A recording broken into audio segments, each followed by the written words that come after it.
Welcome to the Great Birth Rebellion podcast. I'm your host, Dr. Melanie Jackson. I'm a clinical and research midwife with my PhD, and each episode I cast a critical eye over current maternity care practice by grappling with research and historical knowledge to help you get the best out of your pregnancy, birth, and postpartum journey. Hello and welcome to today's episode of the Great Birth Rebellion podcast. I'm your host, Dr. Melanie Jackson, and if you've been following along the podcast for a while and you're up to date with the episodes, you'll sense that we've been really focusing on the strategies behind a great birth and enhancing and optimizing the function of your body in labor. There is a reason for this. A lot of our podcast episodes are really topical and super specific. So I'm spending just a few episodes honing in on the bigger picture strategies of setting yourself up for a great birth experience. And this doesn't always mean that you're planning a vaginal birth or that you're planning a low intervention birth. A great birth is bigger than that. But there are some things that you can do to optimize the function of your body to get the best chance at also optimizing the outcomes of your birth. So if you have friends or clients who are pregnant, this is the episode to share. This gives some of the hidden strategies that women don't necessarily consider when they're making plans for their birth. And also, I'll give you this tip for free. One of the key factors in a great birth is that your partner and your birth support team are also on board. So if you're listening to all this and thinking, I really want my birth team to hear this, send them this episode to listen to. And if you are one of those support people or birth workers listening to this episode, then you're already 50% on the way to being an incredible birth partner, because you're willing to put the time and effort into listening to this. So welcome to the Great Birth Rebellion. I've also listed some other episodes in the show notes for you to listen to if there are parts of this episode that you want to explore further. And if you are new here, new to the podcast, this episode is an excellent start to your Great Birth Rebellion journey. The things I'm talking about here are a bit of a launch pad to the rest of the episodes. So you're in the right place. And today I'm sharing my tips for optimizing the function of your body during labor. This is just the tip of an iceberg. It's just one single episode. There is so much more to say, so we'll get into it. And today I'm covering, firstly, how your body and mind work during labor and what optimum function looks like. And this is something really great for birth supporters to know, because you play an integral role in protecting the external environment to make space for optimal functioning of the woman's body. Then we'll move to talking about movement and positioning during labor to optimize your labor and birth, and also what it means to be in the zone. And I'll talk about the challenges of modern maternity care in relation to the optimal functioning of your body in labor, and how to mitigate some of the challenges that you'll be faced with in order to give your birth the best chance of working well, even if you're in a suboptimal environment. So in this episode, it might feel like I'm focusing a lot on all the problems, but hang in there, because towards the end, I talk all about the solutions to some of the problems that might get in the way of your body functioning optimally during your labor. I've been a home birth midwife for 17 years and also an academic researcher for that time. My PhD explored the maternity care system and how it impacts upon women's birth decisions. And I have an intimate understanding on how birth works and what women need in order for their body to function optimally during labor and birth. Through my work as a midwife and as I witness birth unfold at home, you gain all this kind of knowledge. So this encapsulates all of that previous experience. First, I want to explain what your body does and what it needs during labor and birth. And in this section, this is where we'll understand the function and physiology of your body and your mind in labor and birth. Then I'll describe what the mainstream maternity care system will offer you during your labor and birth. And I realize I'm speaking to an international audience here, but I'm very convinced that although there are some differences from country to country, that the general structure and delivery of maternity care services around the world are hinged on a few fundamental principles that are the same the world over. After that, I'll explain what choices you can make to optimize your labor and birth experience so that you can maximize the chance that you will have a great birth and a vaginal birth if that's what you want, where your body and your mind have what they need to function at an optimal level. And when we're functioning optimally, this reduces the chances of things going wrong during your birth. There are some things that are out of your control, but there are a huge raft of controllable factors that you can take responsibility for and that you can use to curate a great birth for yourself. Remembering that a great birth is not always about a vaginal birth. It's about feeling respected as the authority over your pregnancy and birth and feeling loved, supported, and cared for without someone trying to take your choices away. So a great birth isn't always about great outcomes.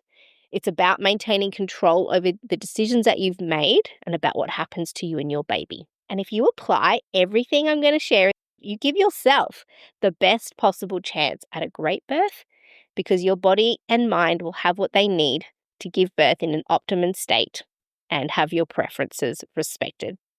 So let's get into it. I'm starting with how your body works during labor and birth and what optimum functioning looks like. So firstly, your body needs to be ready. There is an interaction between the readiness of your baby and the readiness of your body. There is a connection in your body that tells you when the baby's finished developing and when it's time for your uterus to start getting ready to have the baby. Now, I can't stress enough the importance of readiness. In this age of induction, where 33% of women and 43% of first-time mums have their labour induced, this means that their bodies are being asked to labour prematurely before they're ready. Their babies are being born before they're fully developed. So if you go into labour yourself, then you know that your body and hormones are functioning at an optimum state, and that'll translate into optimum function of your body throughout labour and birth. I am speaking in general terms because there are no doubts that many of you are sitting and watching and thinking, well, my labour started on its own, but it still ended up being complicated. And that can definitely happen, and I'm not denying that. A fundamental part of labour and birth as a physiological function means that sometimes it doesn't work. Like with all other things in life, all we can do is our best to get the best outcome, but there are uncontrollable factors. So what I'm offering to you today are controllable factors that will increase your chance of a great birth. Now, there was a study done in 2021 which looked at the outcomes of non-medically indicated induction of labour. So that's when well women and babies are being induced for no medical reason. Now, there are lots of reasons that women get induced when there's no medical reason. Lots of clinicians are encouraging induction at 39 weeks, particularly if women are over 35 who've gotten pregnant through IVF, if they're over 41 weeks pregnant, if they have gestational diabetes, whether or not it's well controlled, if your waters break and you don't go into labour. But there's lots of other reasons. But most women are not being induced because they are sick or their baby is in danger. So this particular study looked at inductions for well women and babies, and they compared that to the outcomes for women and babies whose labours started spontaneously on their own. So of the 474,000 births included in the study, about 15% of them had an induction for non-medical reasons. And the results showed that for first-time mums, their chances of a spontaneous vaginal birth, where the baby comes out without a episiotomy, vacuum, forceps, or cesarean, if they had an induction, that was 42.7%. Less than half of them pushed their babies out without being cut or pulled out. Compared to when labour starts on its own, that goes up to 62.3% chance of a spontaneous birth. So 42% versus 62%. Still not great, but massive difference. Instrumental birth rates, which is like a vacuum or forceps extraction, was 28% versus 23.9%. A caesarean section during labour, where it wasn't initially planned, was 29.3% if you have an induction versus 13.8% if labour starts on its own. That's less than half a chance if you wait for labour. So more than twice the number of caesareans for women who are having inductions.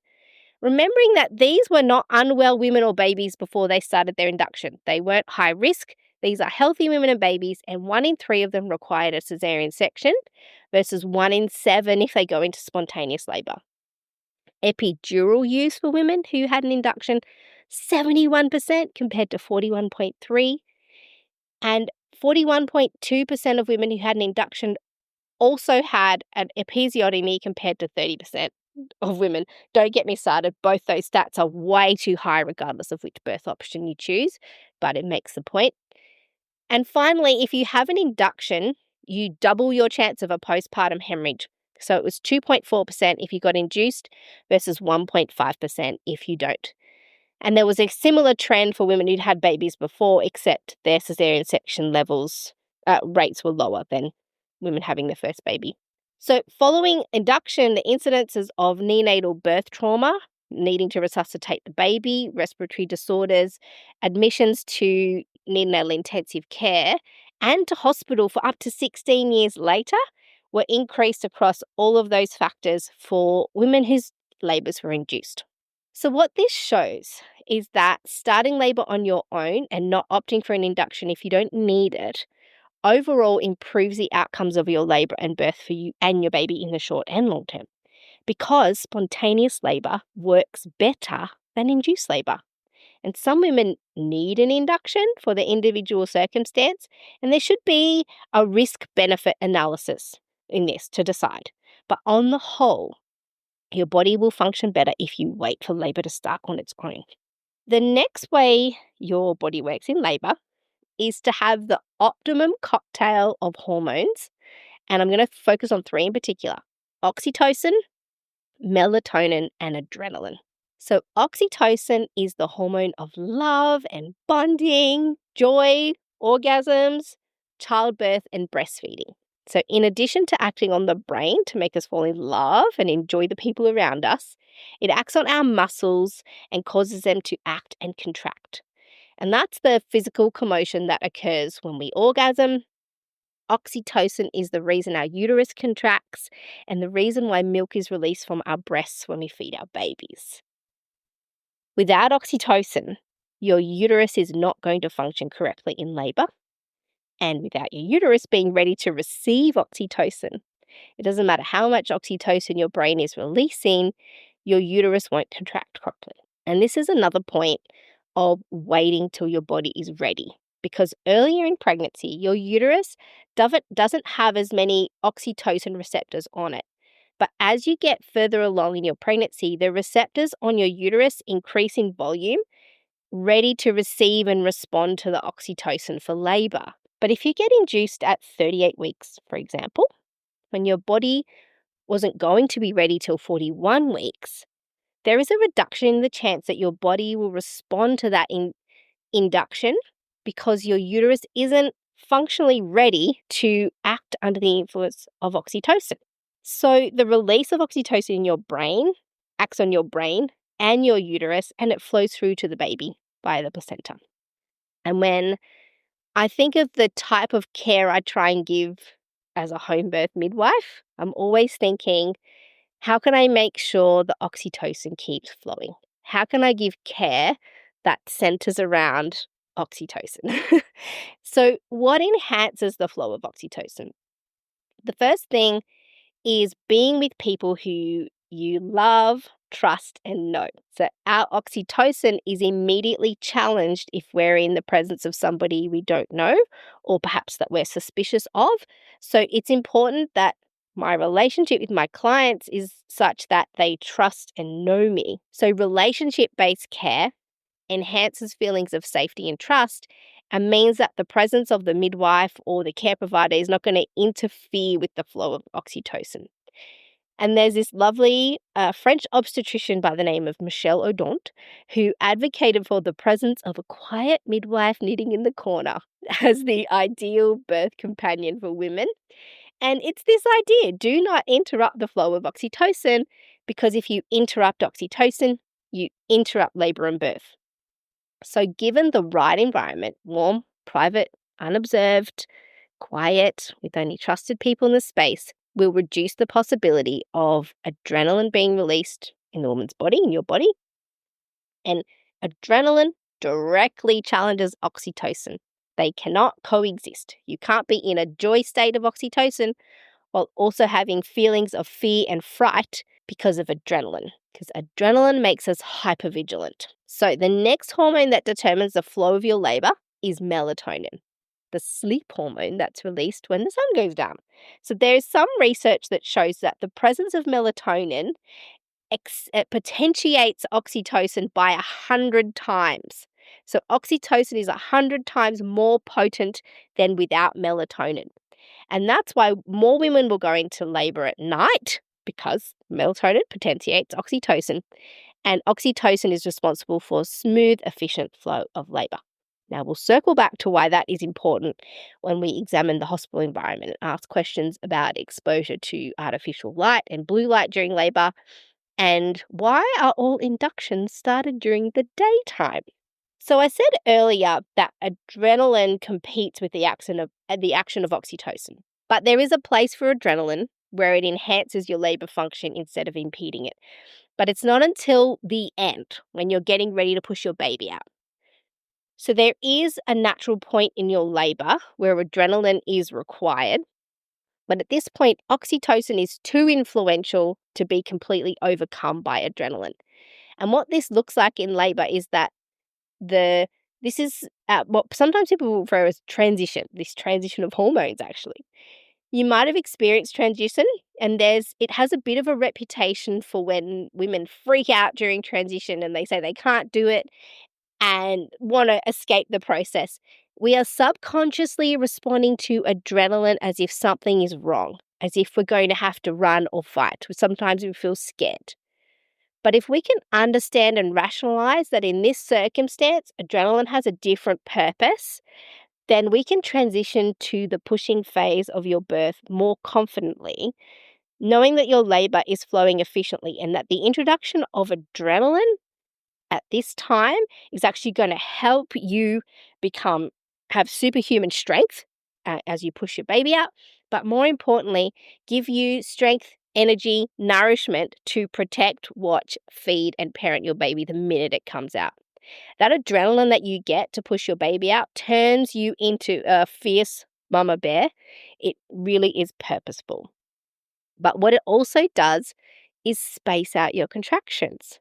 So the contractions of pushing your baby out become a bit further apart than the contractions of labor, but that's normal and okay and probably necessary to help your baby recover between pushing efforts.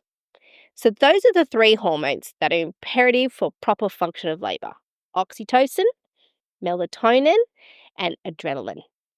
So we've spoken about these two things so far: waiting for labor to start and the hormones of labor. So now let's start talking about intuitive movement and positioning. So part of labor is a mechanical experience. The baby is presented with a passageway, the bony and muscular parts of its mother's body, and the baby must navigate and position itself through the mother's pelvis in a particular way to traverse it. So your pelvis is not a straight tube, it's sort of up and down journey that the baby just gets squished down. It's a curve, and it has rocky edges and outcrops and organs and muscles that are all part of this space.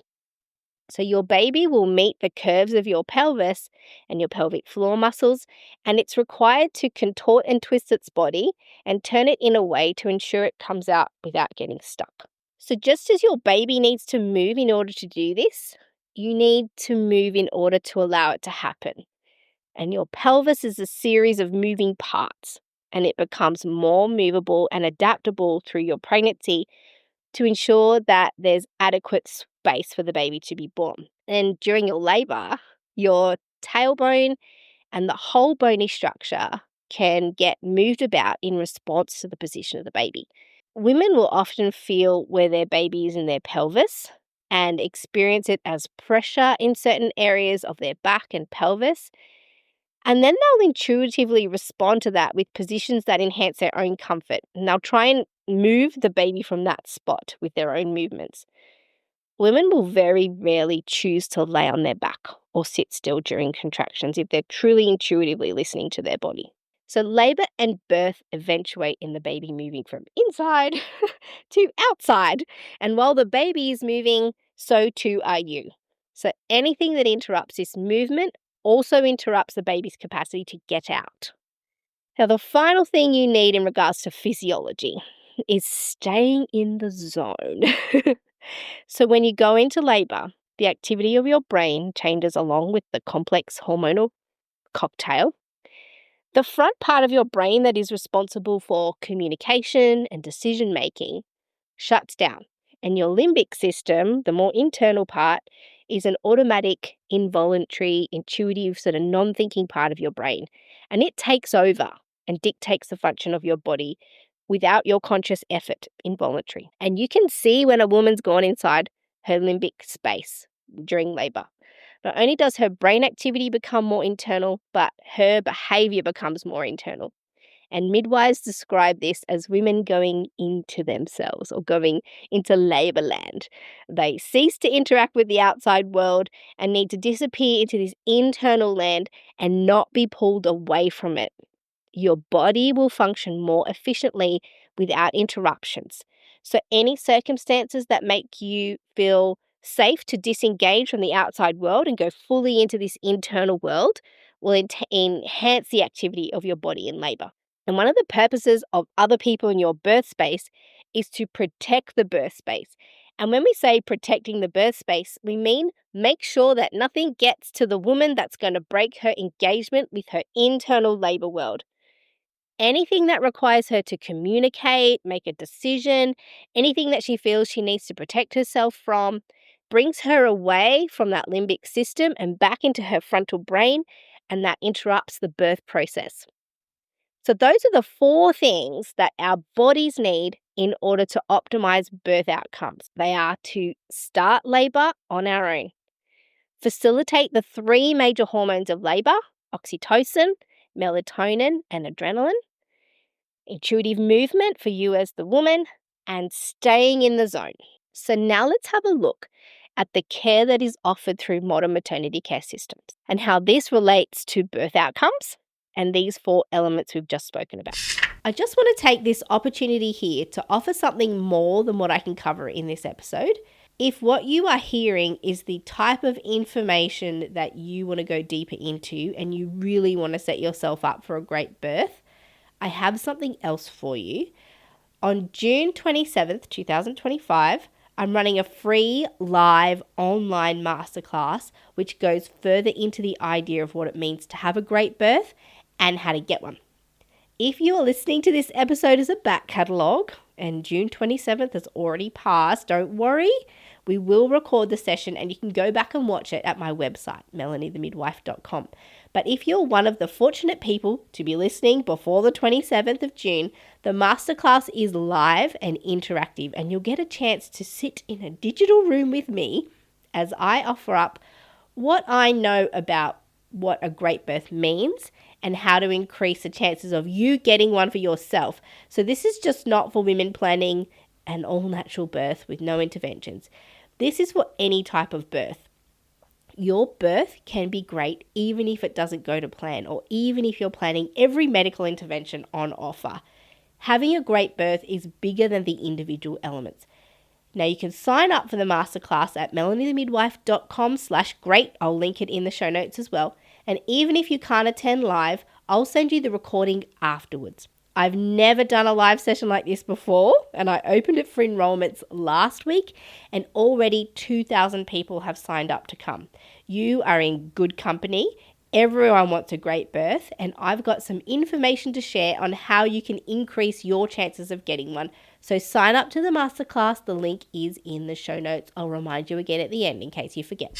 Western style maternity care systems are what we call medicalized. So the process of pregnancy and childbirth are considered medical events, and for this reason, care centers around hospitals and medical facilities under the supervision of medically trained people. So again, I'm being very general here, but the fundamental underlying philosophy behind how maternity care is delivered around the world assumes that birth is a risky medical event, and so the priority is to ensure that women give birth in a place with access to medical care. So, not saying this is right or wrong at this point, it's just how it is. So, if birth is a medical event, then hospital and medical facilities are established to service birthing women, and these facilities are filled with medical personnel and care providers who are there to keep you safe. This is the prevailing message, that birth can be dangerous. Come here, we will keep you safe. So the system was built on the principle that birth can go wrong at any minute, and that the best place to keep you safe is at these purpose-built facilities with purpose-trained care providers. So women believe this to be true, and we go to hospital to have our babies. And these hospitals are staffed by people who have human limitations. So they are rostered on in shifts, they come and go from the hospital, and the hospitals have policies, procedures, and guidelines that govern practice so that everyone knows and follows these rules of care. And at a large scale like this, where so many women are being managed and staff are coming and going in rotational shifts like this, they need to have a system of care that ensures everything runs smoothly so one practitioner can hand over to the next so that the care is uniform and largely the same for the comfort and benefit of the staff and the facility. And their insurance relies on this too. Insurance companies will ensure that the facilities on the proviso that everyone follows the due process and sticks to the rules. And there was an author who's since now passed, her name's Sheila Kitzinger, and she referred to this way of caring for women in a centralized locations like this en masse as a factory-style approach to birth care. It functions like a factory with a production line, and women and their babies are the product. So these institutions are tasked with getting women in, caring for them along the production line, using a systematic one-size-fits-all approach. So I call it birth by numbers. And then they'll send them all out the other end with the end goal of everyone being alive. Now, noble as it is, it minimizes the experience of women as they move through this factory care approach, and it minimizes the birth experience to a merely mechanical process, which is typical of the industrial approach and the production line mentality. So when we centralize maternity care like this, it becomes mechanized and cold. And these centralized systems, warmness and kindness and humanness is not built in. And that's why there's such a push for what's called woman-centered care. There's a whole body of research that's developed around advocacy for women-centered care. But why do we need to advocate for women to be the center of maternity care decisions? Well, that's because they are currently not the center of their care. Modern maternity care is system-centric, not woman-centric. So a fundamental element of the factory floor is also the fragmentation of the production line. So one part of the production line does one thing, and then the product is moved down the line to the next point of care and so on. So we call this fragmented care, where care of the individual woman is broken up and provided through a number of different stages, through different care providers, and modern maternity care lacks what we call continuity with one care provider, and it therefore lacks relationship. These people often don't know each other. So these are the fundamentals of maternity care, and there are boutique services that have been hard fought for that are more woman-centered and more focused on relationship-based care. So midwife-led birth centers, home birth services, private home birth midwives, midwifery group practices. These services are often behind an access wall, though. You can only access them if you manage to run a gauntlet or if you're in a position of privilege. And you have to be in the right location, with the right risk status, and with the right amount of money at the right time if you want to get access to a maternity service of your own choosing that offers you continuity of care with a provider that you choose. So it's not what the majority of women will be able to access.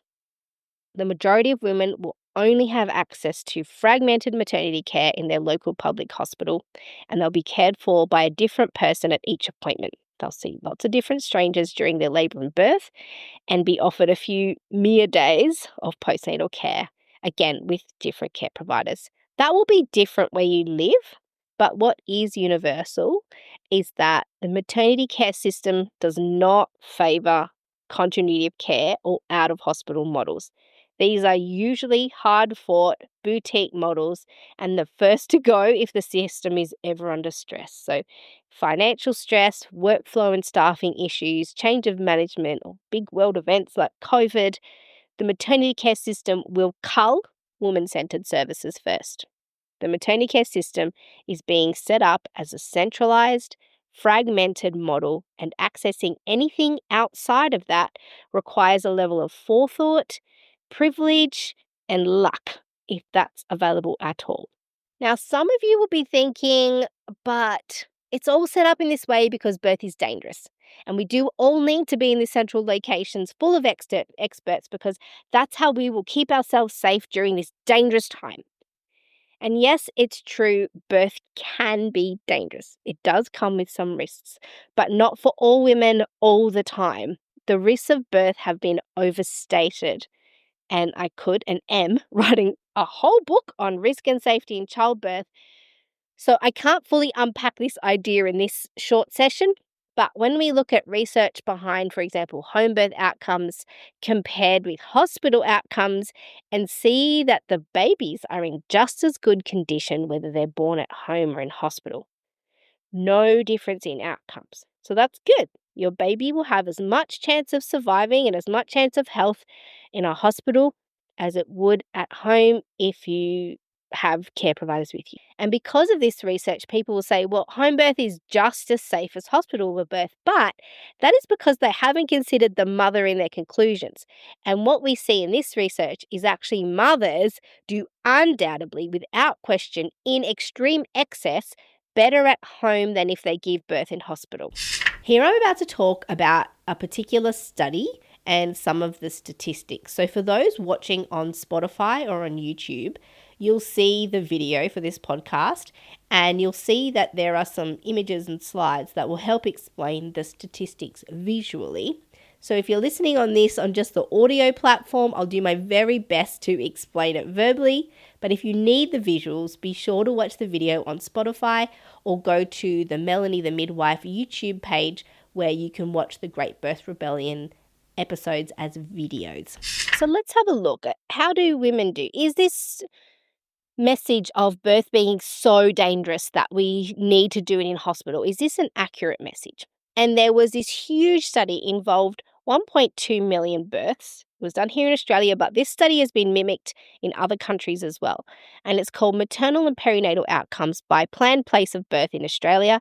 And it's a linked population data study. So basically look back at all the information. Again, as I said, in other countries, they've done this and they had very similar results. So they're fairly universal. This study looked at women with uncomplicated pregnancies who gave birth within the study period to a single baby that was head down between 37 weeks and 41 weeks gestation. 93% of the women in the study were in hospitals, 5.7% were in birth centres, and 0.7% were at home, which was about 8,000 home births, a bit more than 8,000 home births. Now, when they looked at those three, they broke it up in place of birth. And we have home birth with a care provider, birth centre with midwives, versus if they gave birth in hospital. So let's have a look at the outcomes. Again, these are all low-risk women, so no one's got any complications. Theoretically, these would be the women who were going to do well anywhere because they're well, healthy women with well, healthy babies. So the factors that are going to influence their birth outcomes are their care provider and their birth location. So what is the likelihood of a normal labour and birth by location for low-risk women? So normal means just the baby, you go into labour and you push your baby out without a vacuum, forceps or an episiotomy. If you're at home, if you're labouring at home, your chances of staying there and just having a normal birth without any interruptions or interventions is 95.2%. 95.2%. If you go to a birth centre it's 89.2%. So again, you've left your home, but you're still with midwives and you're not in a hospital. If you have your baby in a hospital, according to this study, you will have a normal labour and birth if you're a low-risk woman 78.6% of the time. So home, 95.2, hospital, 78.6. Very similar groups of women. Postpartum hemorrhage, so over 1,000 mils. This is something that people are worried about. Oh, if you stay at home, aren't you gonna, aren't you gonna bleed? And the rates are actually pretty similar, regardless of where you give birth. Birth centers seem to be the least likelihood of bleeding, but again, it's not in a hospital, so overall, still women will be fine in a postpartum hemorrhage, and in terms of the rates, very similar. Okay, an in-labour caesarean section. So if you have an already planned caesarean section, you're in labour and then you move on to having a caesarean section that you didn't plan. If you're at home, there's a 2.4% chance that would happen. If you're in a birth centre, there's a 4% chance. And if you're in hospital, 7.8% chance. So already we're seeing that the outcomes for women are significantly better outside of a hospital. So vacuum and forceps statistics, here's where the big jump happens. If you are planning a home birth, your chance of needing vacuum or forceps is 2%. If you're at a birth centre, it's 6%. Obviously, we don't do these at home or at the birth centre. It requires transfer, but these are the stats on women who had planned home births and birth centres. If you're in hospital, 11.8%. It's significant, remembering the hospital did not improve outcomes for babies. So far, we've got a lot more intervention for women without a corresponding improvement in the outcomes for the baby. Next, let's have a look at augmentation of labour with oxytocin. So this is a big thing in hospital. If your labour is not progressing in the time frame they believe it should, they will augment your labour with artificial oxytocin called syntocinon, or if you're in the US or elsewhere, they call it Pitocin, but it's artificial oxytocin. So if you're at home, this is required or it occurs 3.4% of the time. In a birth centre, 8.1%. In hospitals, 16.5%. Again, no improvement in outcome. It didn't make a difference to the baby, but boy, does it make a difference to the woman. So if you're at home, you've got a lot less chance of this intervention occurring.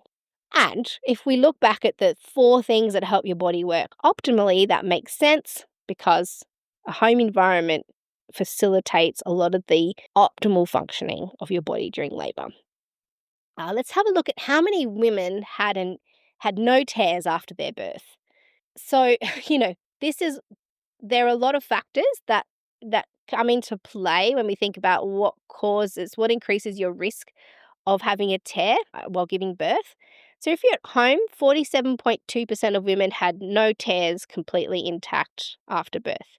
Birth centre, 30%. Hospital, a quarter of the women, 26.3%.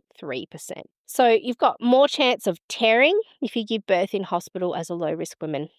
Actually, almost double the chance of tearing if you give birth in hospital with no differing outcome for your baby. So this is an improvement on the woman's outcomes. Or episiotomies. So here is where they will actually cut your vulva, a surgical cut to your vulva or perineum, to get your baby out at the point of crowning, so your baby is already visible at this point. If you're at home, there's a 2.6% chance of that happening. A birth centre, 8.3%. Hospital, 17.3%. This depends where you are. Rates vary wildly across the world, but for this study, 17.3% compared to 2.6% if you're at home. So you can see how women would have better outcomes having birthed away from a hospital. So compared with planned hospital births, the odds of normal labour and birth without intervention were over twice as high in a planned birth centre, nearly 6 times as high as planned home births. Remembering that there were no statistically significant differences in stillbirths for the babies during labour, neonatal deaths, or anything relating to newborn outcomes in these 3 planned places of birth. Wherever you choose to birth as a low-risk woman, there are studies on higher-risk women, but this is the one I've looked at today, your baby will have very similar outcomes. The difference will be in your own health and well-being. And a hospital needs to give you way more interventions in order to get the same outcomes that can be achieved at a home birth. And that's possibly because when they interrupt the labour process, they have to intervene to bring it back. And that translates into more interventions in your labour and birth. So, what is it about hospital settings that creates all this intervention? And the simple answer is that the maternity care system is not centered around the woman's needs in labour and birth. The system is system centric, not woman centric. So all the needs of the labouring women have not been factored into the environment and the care strategies and the policies. These are all centered around the needs of the factory. So the simple fact is that modern maternity care is generally, simply owing to the way that it's set up, it cannot support birth physiology. It's the antidote to women's bodies working properly. So now they have to heavily intervene in order to get the babies out safely, and this is to the detriment of women. And I know I've poo-pooed the maternity care system, so I need to offer a caveat here to say that there are certainly heroes within the maternity care system who make every effort to protect women from the detrimental parts of modern maternity care. And there are a proportion of women who absolutely need high intervention care in order to be safe.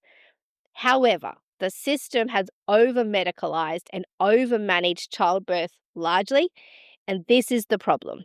Too much medicine where it's not needed.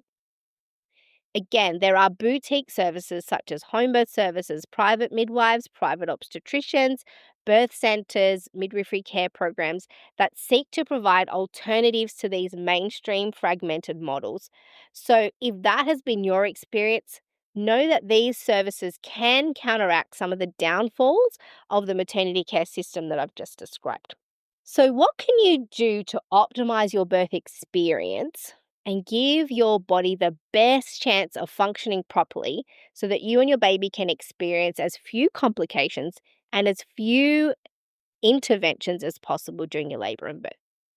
So the short answer is that you need to support the physiology that I mentioned in the first part of the talk. So starting labor on your own, only accept induction of labor if the benefits outweigh the risks. In some circumstances, an induction is a treatment for a serious problem, such as preeclampsia. There's lots of possible serious problems. But for the most part, induction is given for non-medical reasons. In fact, here in Australia, our recent stats are that 43% of first-time mothers in Australia are induced, and the three top reasons for induction are being beyond 41 weeks, prolonged rupture membrane, so your waters are broken for longer than 24 hours, and gestational diabetes, but all of which are not medically necessary reasons for induction. Sometimes they're required, but mostly they're not if there's no complications. So support your physiology by waiting for your body to go into labour on its own, unless there is a clear and convincing medical reason to do otherwise. And you're far less likely to be offered an induction if you choose a midwifery model of care or if you choose to give birth outside of a hospital.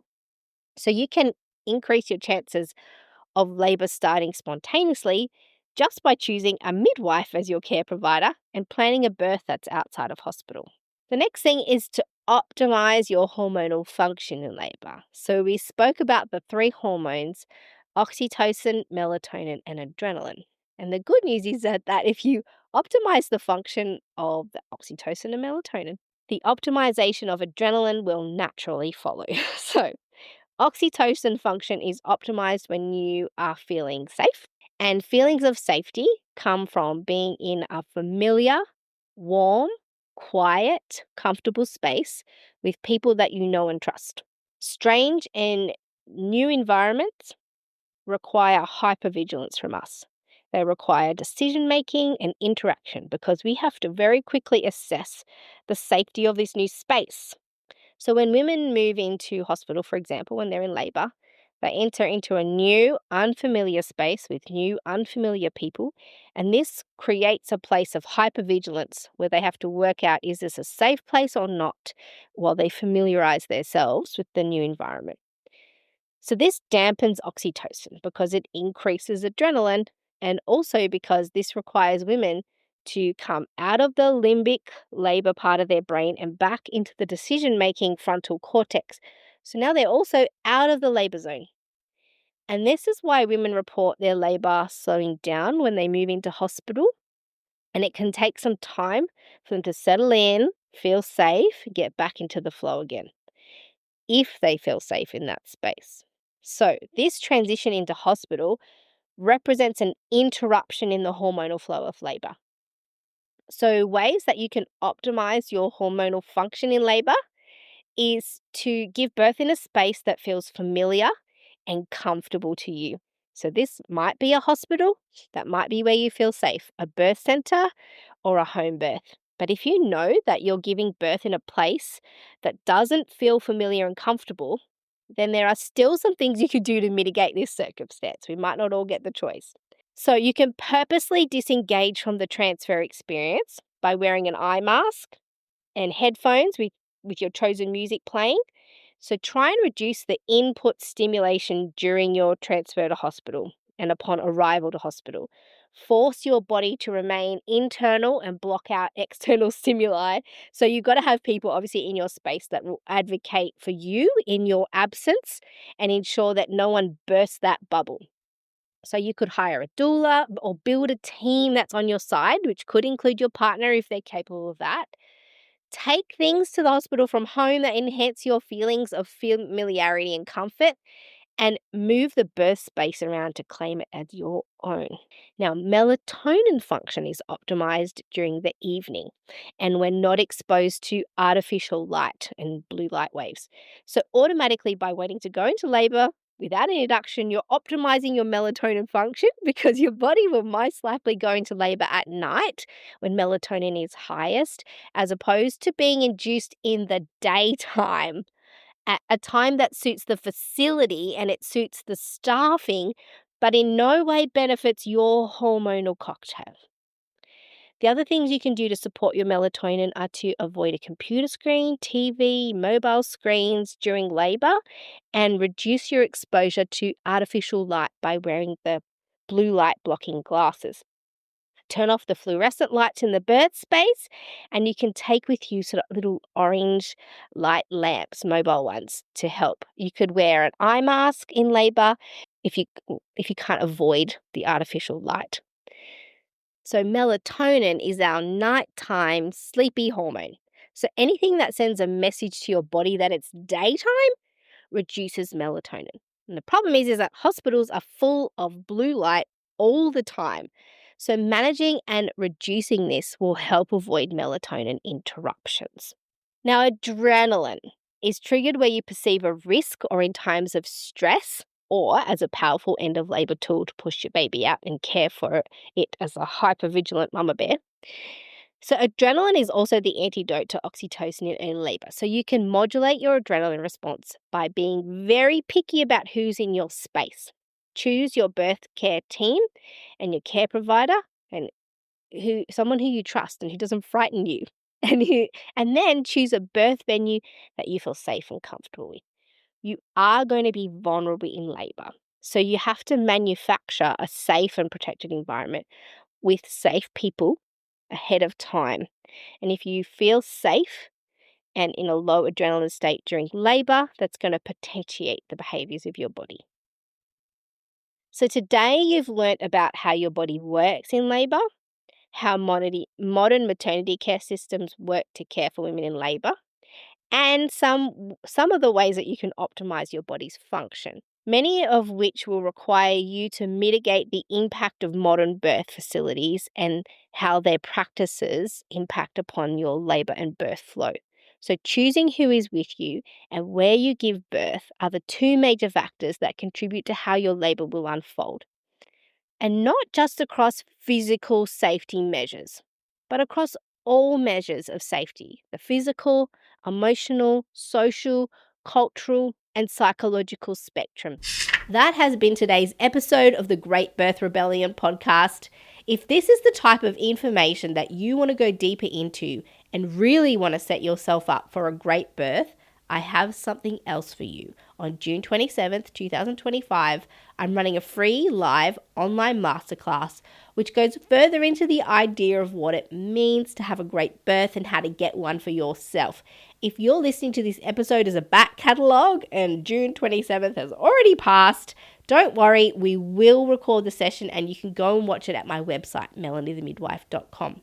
But if you are one of the fortunate people who just happen to be listening to this before the 27th of June, the masterclass is live and interactive, so you'll get a chance to sit in a digital room with me as I offer up information about what I know of what it means to have a great birth and how you can increase your chances of getting one.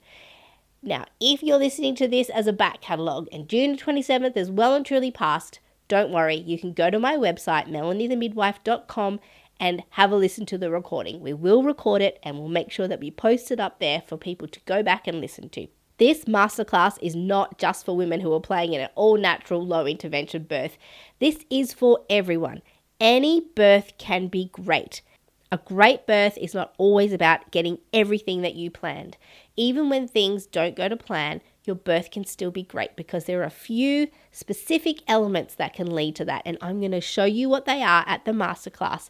So go ahead, you can sign up for the masterclass at melaniethemidwife.com/great. The link is in the show notes for you. Just click on through and I will see you there. To get access to the resources for each podcast episode, join the mailing list at melaniethemidwife.com. And to support the work of this podcast, wear the rebellion in the form of clothing and other merch at thegreatbirthrebellion.com. Follow me, Mel, at Melanie the Midwife on socials, and the show at The Great Birth Rebellion. All the details are in the show notes.